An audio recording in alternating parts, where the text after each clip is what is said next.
Hey everybody, wanted to do a quick video. Came upstairs this morning and this girl is on egg watch.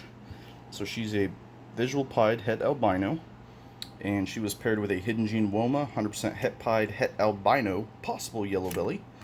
And came up here, checked her this morning since she's on egg watch, and she's on a clutch of eggs. So what I wanted to do was go over how I set up my egg boxes. It's pretty different than how everybody else does it. So the reason that me setting up my egg boxes are different than how everybody else does it is a lot of people use the perlite, the vermiculite for their humidity down in the bottom of the box. You can see here that I use sponges.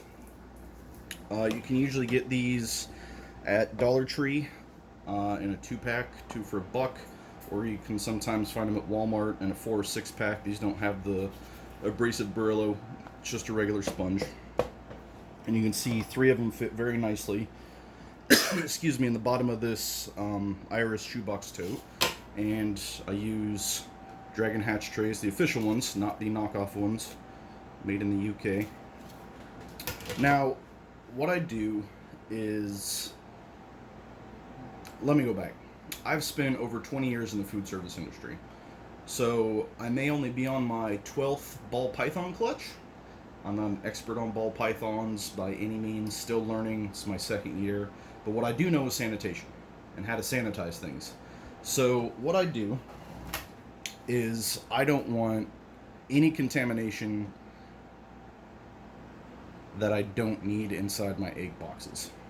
So a lot of guys use the perlite, vermiculite. They have mold issues sometimes. I know the mold may not kill the egg, but I want to eliminate that as much as possible so that way I can have the highest success rate at hatching that I can possibly get. So what I use is a product called Limicide by Total Solutions. This is a super concentrate. You can get it on Amazon for $20 delivered to your door using Amazon Prime.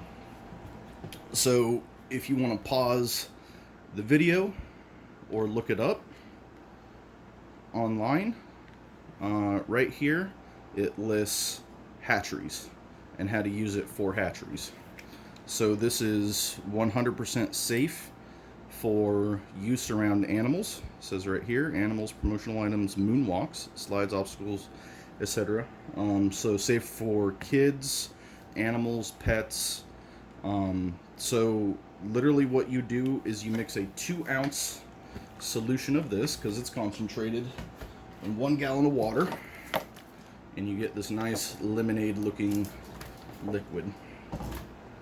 So the bottle calls for a 10-minute contact time to kill everything. It'll kill HIV, parvo, AIDS, literally pretty much anything under the sun, but it's contact safe. You can spray it on your hands. You're not going to get any reactions, anything like that. Just don't get it in your eyes, your mouth, any membranes like that. So what I do is I spray down the sponges. Now these are brand new right out of the package. So I get the Limicide soaked into the sponge. So any mildew, mold, anything like that, if it came from the factory with any spores in it or on it, we're getting it inside that sponge. Spray down the inside of the egg box. Spray down the hatch tray. So a 2-ounce per 1 gallon solution. You can see there I didn't use very much at all. So I'll let this sit for a couple minutes while I'm getting my new tote ready for the mom, get her dawn bath ready to get the egg smell off of her. So literally what I do is I'll rinse all this off. I'll rinse the sponges out pretty good, get some warm water in there, and I'll absorb the water until it's just dripping out of the sponge. At that point, this is saturated with water and it's good to go. And I use 3 sponges, put the egg box in there, and then put press and seal on top of it, and that's it. No lids, just press and seal. The only issue I've had with press and seal with no lid is once the hatchlings get a little bit bigger and they've shed, they want to leave the nest, and they'll push the press and seal up and end up in your incubator. So what I'll do is I'll take some masking tape and put masking tape around the edges of the press and seal right before that first shed, and then once they shed, they come out of the egg box and go into the hatchling rack. I've had almost 100% success rate. I've had one egg with mold on the bottom of it, and I caught eggs a day late, and by the time I already caught the eggs, they had mold on them when they went into the egg box. So I treated them with some of the Desilum foot powder, antifungal foot powder, and they seem to be doing well. But using this method, I have a 99% success rate with no mold on the eggs whatsoever. So I try and keep my hatching setup as sanitary as possible. About once a month, I'll go through and I'll spray the inside of my incubator with the limicide, let it soak in there, let the fan go through, just to make sure I don't have any fungus buildup in there as well. So here's the incubator. You can see I got a couple bottles of water in here to keep the temp up. Temps at 89, 90. I have water crystals in here to help with the humidity. This is my most recent big clutch with the lessers. These are sponge sheets. You can see there's just humidity built up inside, which is perfect. These are pastel het clown eggs. This is the one clutch that had the mold. I lost 3 eggs.